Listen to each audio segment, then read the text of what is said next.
Twelfth math की class में सभी का स्वागत है। विद्यार्थियों, हमारा टॉपिक 3D ज्योमेट्री आज अपने दूसरे पार्ट को स्टार्ट करेगा। आज हमारा जो इसका सेकंड भाग है 3D ज्योमेट्री का, वो है आपका समतल द प्लेन। अब कहीं कहीं आपको नाम मिलेगा इसका तल, तो पहली बात तल लिखा हो समतल लिखा हो दोनों का एक ही मतलब होता है। अब बात करते हैं समतल होता क्या है। समतल को मैं पहले आपको समझाऊंगा, उसके बाद हम इसकी थ्योरी के अंदर एंटर करेंगे। समतल, मान लेते हैं मेरे पास ये किसी तरह का कोई टुकड़ा है। अब आपको क्या देखना है, इसके ऊपर का पृष्ठ देखना है केवल। अगर मैं इसे कहता हूं कि ये कोई समतल है, अगर हम इसे समतल का नाम दे देते हैं, ये जो डायग्राम है ये 3D का डायग्राम है। पहली बार कोई बच्चा इसे चतुर्भुज ना समझे, हम किस तरह से समझ रहे हैं इसको 3D के अंदर। तो अगर आप कह रहे हो कि सर ये एक समतल है, तो इस समतल में आप पूरी इसके क्षेत्रफल पर कोई से भी दो बिंदु ले लीजिए। पूरे क्षेत्रफल पर कोई से भी दो बिंदु मान लेते हैं, एक बिंदु ये लिया, एक बिंदु ये लिया। अब अगर मैंने इन दोनों बिंदुओं को मिलाया तो जो रेखा बनी, उस रेखा का हर बिंदु वापस उसी समतल में टच होना चाहिए। फॉर एग्जाम्पल, मेरे पास ये बोर्ड है और बोर्ड में मान लेते हैं ये मेरा बोर्ड है। बोर्ड में यहाँ कोई एक होल है या कहते हैं कोई खड्डा है, तो ये समतल के अंदर नहीं आएगा। क्यों नहीं आएगा?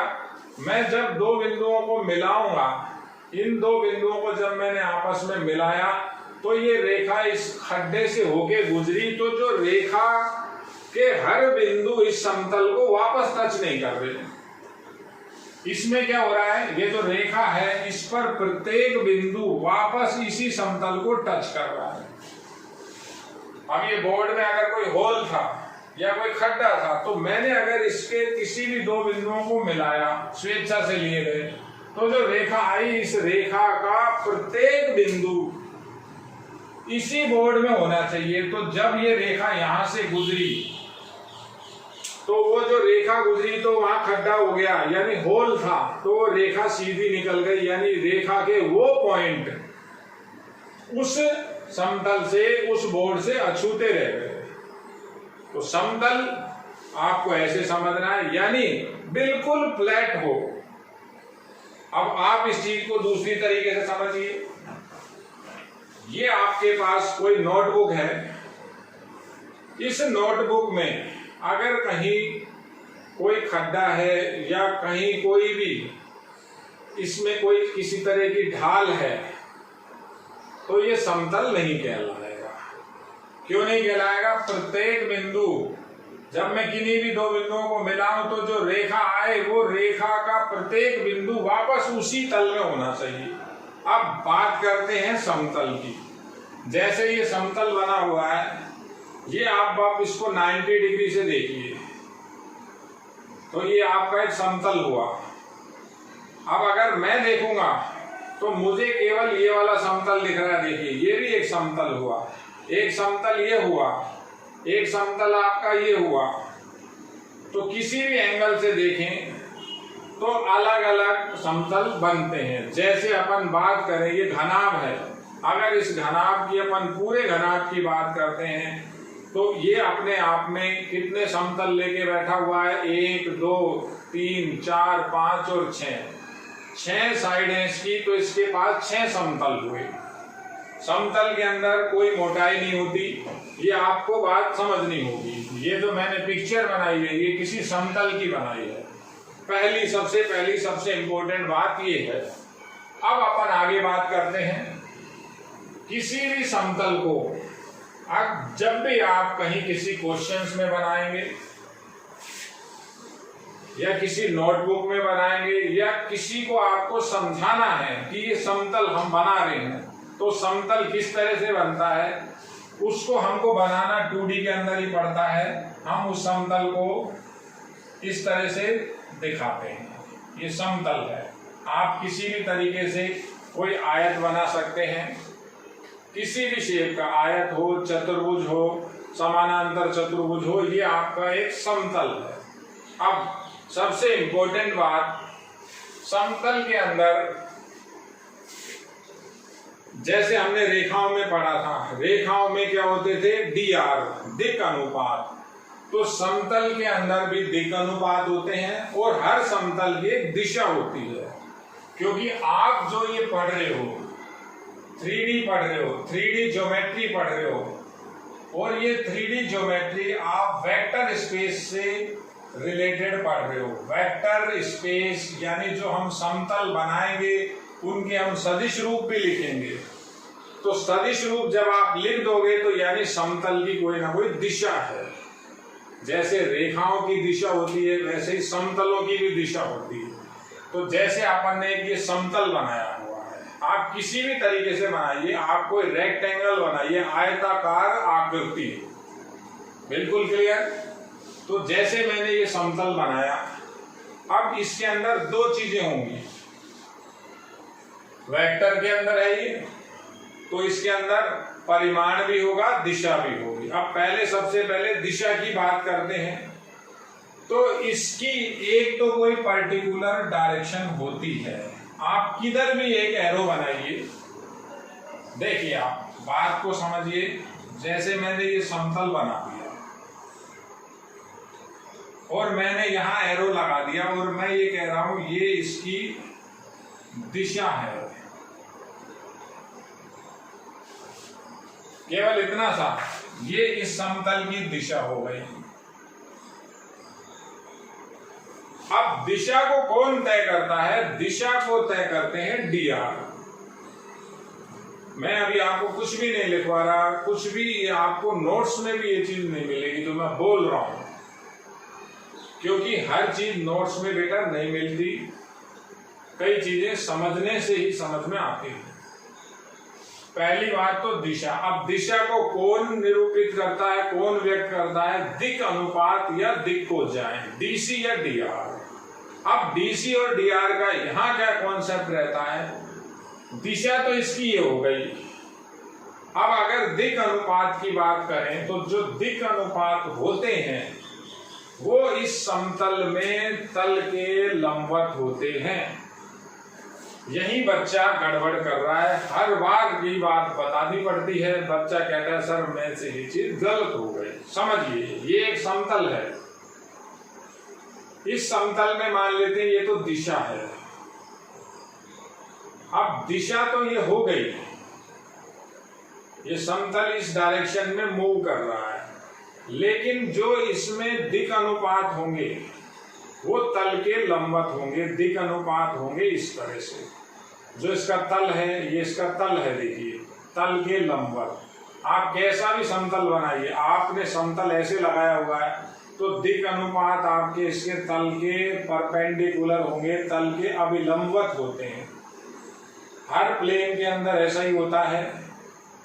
समतल में दिक् अनुपात तल के अभिलंबवत होते हैं। आप सबसे पहले यही बात अपनी नोटबुक पे लिखिए, जो आपका चैप्टर है समतल स्टार्ट हो रहा है, वहां लिखिए समतल में दिक् अनुपात या दिक्कोजाएं, एक ही बात हो जाती है, अनुपात उनका समान होता है। दिक् अनुपात तल के अभिलंबवत होते हैं, तो ये दिशा हो गई। अब दिक् अनुपात को हम कैसे दिखाएंगे? देखिए, आपको इस तरह से उसके अंदर क्या दिखाने होंगे, ये बताओगे dr। dr अगर आप कहते हो A, B और C है तो ये तो इसका तल हो गया, तल तो इधर जा रहा है, दिशा तो इधर जा रही है, लेकिन दिक् अनुपात कैसे हो गए? 90 डिग्री के एंगल पे हो गए, तल के अभिलंबवत होते हैं। समझिए आप, देखिए फिर देखिए, ये समतल है, इसकी डायरेक्शन ऐसे है, इस तरह से दिशा है, या इधर या इधर या इधर या इधर। या इधर किसी भी क्षेत्र में, लेकिन जो दिक् अनुपात होंगे वो मार्कर से ये तल के लंबवत। समतल में दिक् अनुपात तल के अभिलंबवत होते हैं। केवल इस चीज को आप ढंग से समझिए। मैंने एक ये समतल बनाया है, जो इसकी डायरेक्शन है उसके परपेंडिकुलर आपको dr मिलेंगे। सबसे पहली सबसे इंपॉर्टेंट बात यही है। ये बात मैं काफी बाद में बताता हूं, लेकिन इस बार मैं सबसे पहले यही बता रहा हूं। अब अपन समतल की बात करते हैं। तो समतल जो आपको पढ़ना है, अलग अलग रूप में पढ़ना है। समतल बहुत इंपॉर्टेंट है। अलग अलग रूप में मैं सारे समतल आपको डिस्कस करूंगा। ये समतल की एक जनरल पिक्चर है। समतल की ये दिशा है, कोई सी भी दिशा लीजिए। देखिए, आप चेंज करके देखिए, समझिए। आपने ये समतल बनाया, पहले आप इसी बात को समझिए। आपने कहा ये दिशा, आपने दिशा बताई, तो जो दिक् अनुपात होंगे वो तल के, तल यानी दिशा, जो इसका तल ये ना, अभिलंबवत होंगे। अब वो दिक् अनुपात बाहर निकलेंगे तो आप दिक् अनुपात को कैसे बताओगे? आप इस तरह से बताओगे 90 डिग्री पर, तल के अभिलंबवत दिशा। देखिए आप, तल के 90 पर होंगे, ये हो जाएंगे इसके dr ABC। आप कैसे भी समझ लीजिए इसको। दिशा तो ये डिसाइड कर रहा है, लेकिन ये जो दिशा लिखी हुई है एक तरह से ये क्या है? इसका तल है। तल जैसे रखा हुआ है, ये तल हो गया। ये इसका तल कहाँ रखा हुआ है? तो वो जो डायरेक्शन रेशियो बताओगे आप, वो बाहर की डायरेक्शन में होंगे और दिशा को वही डिसाइड करेंगे। बिल्कुल क्लियर है ये बात? ये हथेली है, ये हथेली मान लेता हूं समतल है। वैसे तो ये हथेली समतल नहीं हो सकती। क्यों? क्योंकि इसमें अगर मैं किन्हीं भी दो बिंदुओं को मिलाऊंगा तो जो रेखा होगी वो रेखा पूरी की पूरी समतल में समाहित नहीं होती। मान लेते समतल है, तो अब दिक् अनुपात किधर हुए? लंबवत। ऐसे देखिए, अब मैं कहता हूं दिक् अनुपात, ये देखिए लंबवत। मैं कहता हूं ये समतल है, तो दिक् अनुपात कहाँ हुए? ये तल के लंबवत। ऐसे ये बनाया हुआ है, देखिए। तो सबसे पहला, सबसे मेन कॉन्सेप्ट यही है, समतल के अंदर dr तल के अभिलंबवत होते हैं। आप इस चीज को याद कर लीजिए। मैं 5 या 6 बार बोल चुका हूं। ये आपको बिल्कुल चीज समझ में आनी चाहिए। आप इसको चाहे रटिए। बच्चा यही गड़बड़ करता है। जब रेखा और समतल एक साथ चलेगी, समतल में दिक् अनुपात तल के लंबवत ये है, तो ये दिक् अनुपात समझ लिया। ठीक।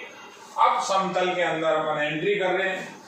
तो जो पहला, इसकी पहली फॉर्म है, पहला है इसके अंदर व्यापक रूप, जनरल फॉर्म। समतल होता क्या है? जैसे आपने 3 वेरिएबल कोई से भी लीजिए, x, y, z। अगर आप ऐसा लिख रहे हैं 3 वेरिएबल का रैखिक समीकरण ax by cz plus d बराबर 0, तो इसको हम समतल बोलते हैं। ये समतल का व्यापक रूप है।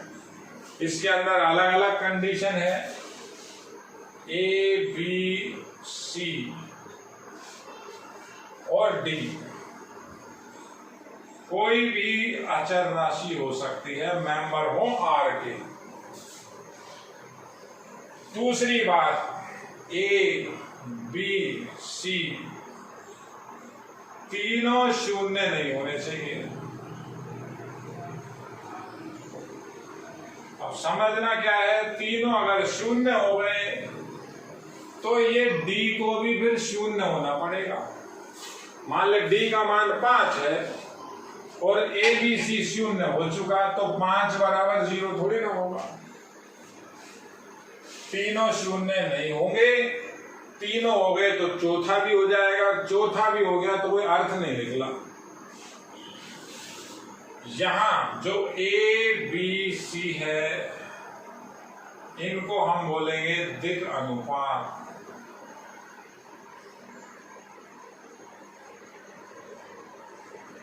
मान लेते हैं इस समतल का समीकरण ऐसा लिखा हुआ है 3x माइनस 5y प्लस 1 बराबर 0। समझिए, अच्छी तरह देखिए आप। अब बच्चा कहेगा सर ये समतल कहां से हो गया, ये तो रेखा हो गई। बच्चा तो सीधा यही कहता है कि सर ये समतल तो है नहीं, ये तो रेखा है। रेखा नहीं, ये भी समतल है। हम पढ़ समतल रहे हैं। चलिए दूसरा एग्जाम्पल लेते हैं, अभी इसकी बात बाद में कर लेंगे। मान लेते हैं ये समतल ऐसा लिखा हुआ है 3x minus 4y plus 2z plus 8 बराबर 0। वो भी समतल ही था। अगर तो ये समतल है तो इसके तो dr हो गए, तल के लंबवत हुए, dr हुए 3 माइनस 4 और 2। देखिए A B और C। देखिए ये पहली सबसे इंपॉर्टेंट बात, समतल का लिखा हुआ है आपके पास व्यापक रूप, जनरल फॉर्म। पहली बात क्लियर। अब चलते हैं आगे। एक एक चीज को आपको बारीकी से समझना है बेटा, ढंग से देखिए आप एक बार। समतल के अंदर ही मैं आपको एक चीज और बता रहा हूं, इसको मैं हटा रहा हूं एक बार। काम सारा और सारा सुनने का है। मैं आपको नोट्स भी दिए हैं, लेकिन होता क्या है बेटा, नोट्स में हर चीज जो हम बोल के नहीं बता सकते, समझ रहे हैं आप। अब अपन बात करते हैं अगली। ये मैंने बनाया एक बार 3D तंत्र, त्रिविम निर्देशांक तंत्र। एक्स एक्स है, ये वाई एक्स है, ये जेड एक्सिस है, एक्स वाई जेड। तो इसके तंत्र के अंदर जैसे आप किसी भी दीवार का कॉर्नर देखेंगे तो इसमें आपको 3 समतल मिलेंगे। ये पहला तल है, इसको तल बोल लो या समतल बोल लो, एक ही बात होती है। इस तल का जो नाम होता है वो होता है एक्स वाई तल। देखिए आप दीवार, किसी भी दीवार का कॉर्नर देखिए। अब मैं यहाँ दीवार नहीं बता सकता आपको, दीवार का कोना, तो उसमें आपके 3 पार्ट, 1 2 3। ये दूसरा तल है और ये तीसरा तल है, जैसे धरती पे रखा हुआ। तो 3 तल 3 अलग अलग समतल को व्यक्त कर रहा है। पहला जो तल है ये तल का नाम है X Y plane, X Y तल। तो इस तल का समीकरण जो इसमें नहीं है, इसमें क्या नहीं है, y का मान 0 होता है इसमें, सॉरी एक्स वाई तल z बराबर इसमें होता है 0। जब आप 2D की बात करते हो, 2D की जब हम बात करते हैं तो हम ऐसे बनाते हैं। देखो 2D तंत्र को कैसे बना रहे हैं अपन। ये 2D तंत्र बनाया, x लिखा y लिखा, तो ये जो तल बन गया आपका, इसमें y डिस्टेंस z डिस्टेंस तो होती नहीं है, तो ये एक तल आया। तो ये इसका समीकरण है z बराबर 0। z बराबर 0 किसका समीकरण हो गया, एक्स वाई समतल का। इस समतल का नाम हो गया YZ समतल, इसका समीकरण x बराबर 0, और ये जो लिखा हुआ है नीचे ये है XZ समतल, इसमें y दूरी खत्म हो जाती है, इसका समीकरण होता है y बराबर 0। जो समतल है जिसमें जो नहीं है वही उसका समीकरण। देखिए XY में Z नहीं है, Z बराबर 0, YZ में X नहीं है, X बराबर 0, और XZ में Y नहीं है तो समीकरण हुआ Y बराबर 0। ये भी तीनों समतल हैं। आप किसी दीवार के कॉर्नर को देखिए, 3 दीवारें दिखेगी, 1 2 3, 3 समतल मिलेंगे, वो 3 समतल ये हैं।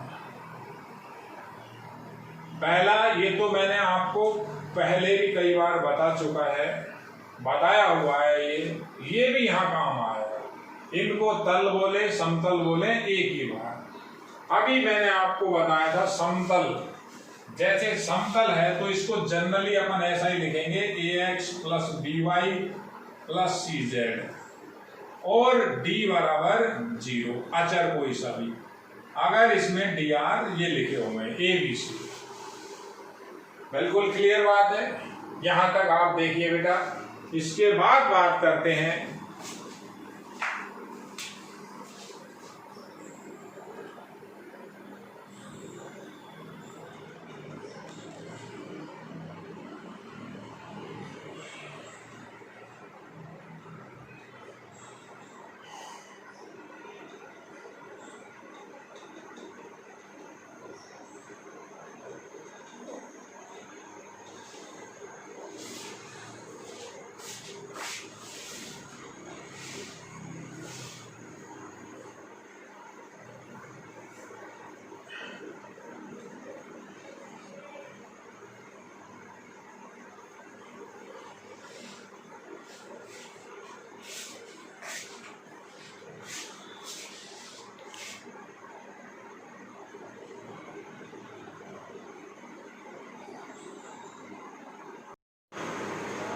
अब अपन बात करते हैं बेटा समतल का अलग अलग जो रूप होता है। पहला रूप मैंने व्यापक रूप बताया है, एक एक समतल को समझना है। दूसरा इसका जो मैं रूप बता रहा हूं नंबर 2, वो है अंतःखंड रूप। अंतःखंड यानी इंटरसेप्ट फॉर्म, अंतःखंड को बोलते हैं इंटरसेप्ट। जो अक्षों के साथ जो अंतःखंड काटता है वो रूप बता रहा हूं, समतल का अंतःखंड रूप। देखिए समझिए, मान लेते हैं यही त्रिविम निर्देशांक तंत्र है, ये बनाया हुआ है। देखिए इसके ऊपर कोई समतल इस तरह से रखा हुआ है। कैसे रखा हुआ है? ये कोई समतल ऐसे रखा हुआ है, यानी जो समतल है वो टच करके जा रहा है। कैसे? एक्स अक्ष को अल्फा दूरी पर, वाई अक्ष को बीटा दूरी पर, और जेड अक्ष को अगर गामा दूरी पर टच करता है, एक्स अक्ष, वाई अक्ष, जेड अक्ष, तो उसका समीकरण कैसे निकलता है समझिए आप, बहुत इंपॉर्टेंट है। कैसे पिक्चर को समझोगे आप? अब यहां रखा क्या हुआ है, यहां पे हमारा समतल कैसे रखा हुआ है, 3 अक्षों के साथ यूं रखा हुआ है। तो मान लेते हैं इसका समीकरण मेरे पास था ax plus by plus cz plus d बराबर 0।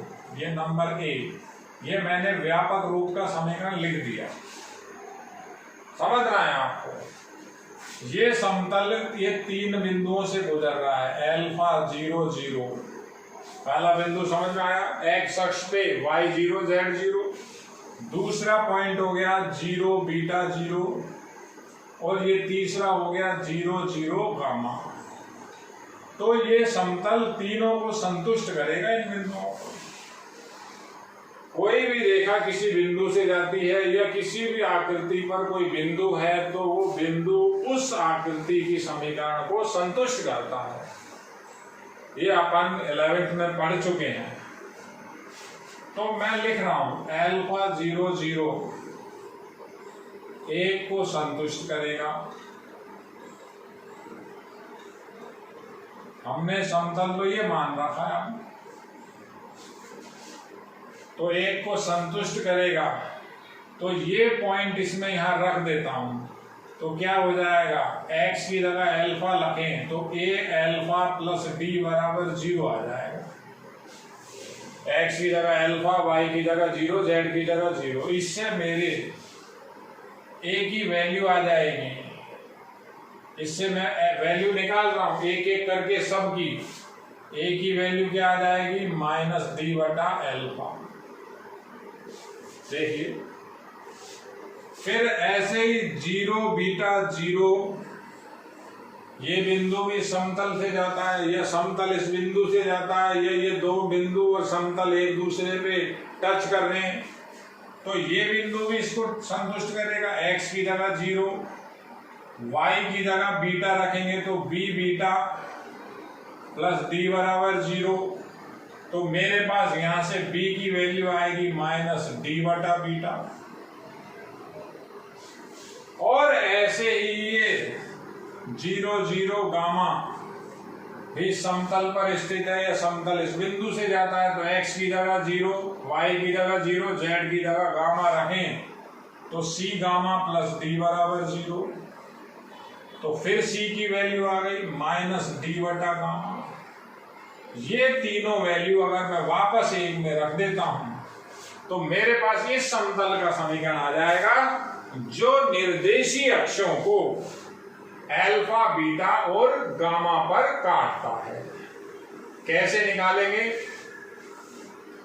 ये मान वहां रखें तो क्या आया बेटा, देखिए -d बटा अल्फा x -d बटा बीटा y -d बटा गामा z प्लस d की वैल्यू 0। अब -d कॉमन ले लिया मैंने सब में से, इसमें d है, इसमें d है, इसमें d है, इसमें d है, -d कॉमन ले लिया तो x बटा अल्फा, y बटा बीटा, z बटा गामा -1, ये -d कॉमन ले लिया था, -1 बच गया 0। अब d की वैल्यू तो 0 है नहीं, देखिए अगर d 0 हो जाएगा तो ये d हट गया, d 0 हो गया तो d हट गया। अब ये जो चीज है इसको मूल बिंदु संतुष्ट नहीं करता। मूल बिंदु एक तरह से संतुष्ट कर रहा है इसको, अगर d हट गया तो इसको 0 0 संतुष्ट कर रहा है, यानी ये 0 0, ये ना जो ये समतल 0 0 से नहीं जाता। समझे आप, d लगाया, d 0 नहीं है क्योंकि समतल 0 0 0 से नहीं गुजरेगा। अगर 0 0 से गुजरेगा तभी d 0 आएगा, तो d 0 नहीं है, d का तो भाग लग गया, x minus alpha y, x बटा अल्फा प्लस y बटा बीटा z बटा गामा बराबर 1, इसको उधर ले गया। ये वो समतल है, इसको बोलते हैं अंतःखंड रूप। ऐसी समीकरण होती है अंतःखंड रूप की समीकरण, वो आपको ऐसी बताई थी, देखिए 11th में x upon a plus y upon b बराबर 1। ये समीकरण थी, ये रेखा की समीकरण थी, जो रेखा अक्षों के साथ a और b इकाई के अंतःखंड काटती है, उसका ये समीकरण। अब ये समतल का समीकरण, तो अंतःखंड रूप जो कि निर्देशी अक्षों को क्रमशः अल्फा, बीटा व गामा पर मिलता है या काटता है या गुजरता है, सब एक ही बात। ये आपको ध्यान रखना है। ये समतल है आपका नंबर 2, समतल का अंतःखंड रूप। देखिए बेटा, ये समतल का डायग्राम देखिए, ये आपका मूल बिंदु है। मैंने किसी समतल को ऐसे लगाया जो x अक्ष को अल्फा दूरी पर, y अक्ष को बीटा दूरी पर और z अक्ष को गामा दूरी पर मिला, तो हमने उसका समीकरण बनाया है। आपको केवल और केवल ये चीज याद रखनी है। डेरिवेशन भी मैं बता रहा हूं, लेकिन आपको ये समझना है कि ये जो दिया हुआ है ये समतल का समीकरण है। समतल अपन ने आप स्टार्ट किया, देखिए।